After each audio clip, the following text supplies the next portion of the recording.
Kamu pernah merasa semua orang maju sedangkan kamu cuma jalan di tempat? Kenapa kita cenderung melihat orang lain lebih sukses dan lebih cepat dalam mencapai impian? Selamat datang di Ruang Tumbuh. Chapter 1. Mengapa kita bandingkan diri kita dengan orang lain? Sebelum kita membahas lebih dalam, kita perlu memahami bahwa membandingkan diri kita dengan orang lain adalah hal yang sangat umum. Tapi, kenapa kita melakukan ini? Salah satu alasannya adalah adanya tekanan sosial. Media sosial, misalnya, seringkali memperlihatkan hanya momen-momen terbaik dalam hidup orang lain. Ini membuat kita merasa seolah-olah kita tidak cukup baik, padahal kenyataannya bisa jadi jauh berbeda. Setiap orang memiliki perjalanan yang unik dan tidak ada yang bisa disamakan. Mungkin kamu sudah berusaha keras, tapi tidak pernah merasa puas. Mengapa? Kita seringkali lupa bahwa setiap orang memiliki kecepatan dan jalan hidup masing-masing. Ini bisa bikin kita merasa terus ketinggalan, sementara sebenarnya kita sudah berada di jalur yang benar. Kita perlu mulai menghargai diri sendiri dan perjalanan yang sudah kita lalui. Ingat, kesuksesan tidak selalu bisa dilihat dari luar. Bisa jadi kamu sudah maju jauh lebih banyak dari yang kamu kira. Chapter 2. Kebiasaan prokrastinasi yang menghantui. Siapa yang tidak pernah menunda-nunda? Kebiasaan ini seringkali muncul ketika kita merasa tidak siap atau tidak cukup percaya diri. Mungkin kamu sudah menyusun rencana dan tujuan, tapi saatnya melangkah tiba-tiba muncul rasa cemas yang mengganggu. Rasa ini bisa bikin kita memperlambat langkah, bahkan mengabaikan apa yang seharusnya dilakukan. Ketika kita terus terjebak dalam prokrastinasi, kita otomatis menghambat kemajuan kita. Kenapa harus menunggu hingga menit terakhir untuk menyelesaikan tugas yang seharusnya bisa dilakukan sebelumnya? Mungkin kamu merasa lebih nyaman dalam zona nyaman, tapi ingat, pertumbuhan terjadi di luar sana. Mulailah dengan langkah kecil, dan lakukan sedikit demi sedikit.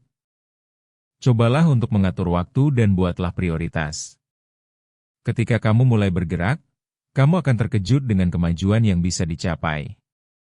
Ingat, setiap langkah kecil adalah bagian dari perjalananmu menuju tujuan yang lebih besar. Chapter 3. Menangani overthinking dengan bijak. Overthinking adalah musuh besar kita. Kita bisa terjebak dalam siklus berpikir berlebihan yang membuat kita merasa tertekan dan tidak berdaya. Kadang-kadang, kita terlalu memikirkan konsekuensi dari setiap langkah yang kita ambil sampai-sampai tidak berani bertindak. Untuk mengatasi ini, coba luangkan waktu untuk merenung dengan tenang. Ambil napas dalam-dalam, tulis pikiranmu, atau bicarakan dengan seseorang yang kamu percayai. Ini bisa membantu meredakan beban yang ada di pikiranmu. Setelah itu, fokuslah ke tindakan nyata. Setiap kali muncul pemikiran negatif, beraniin diri untuk bertindak lebih cepat. Ketika kamu merasa terjebak oleh pikiranmu sendiri, ingatlah bahwa sebuah langkah kecil lebih baik daripada tidak melangkah sama sekali.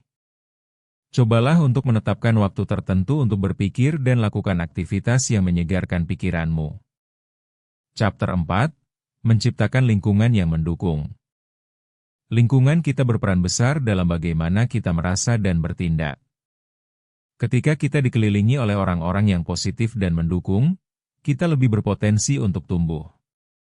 Coba perhatikan siapa saja yang ada di sekitarmu. Apakah mereka menginspirasi atau justru menghambatmu? Jika ada orang yang selalu mengeluh atau meragukanmu, coba carilah orang lain yang bisa memberimu semangat. Lingkungan fisik juga penting. Ciptakan ruang pribadi yang nyaman dan bisa memicu kreativitas.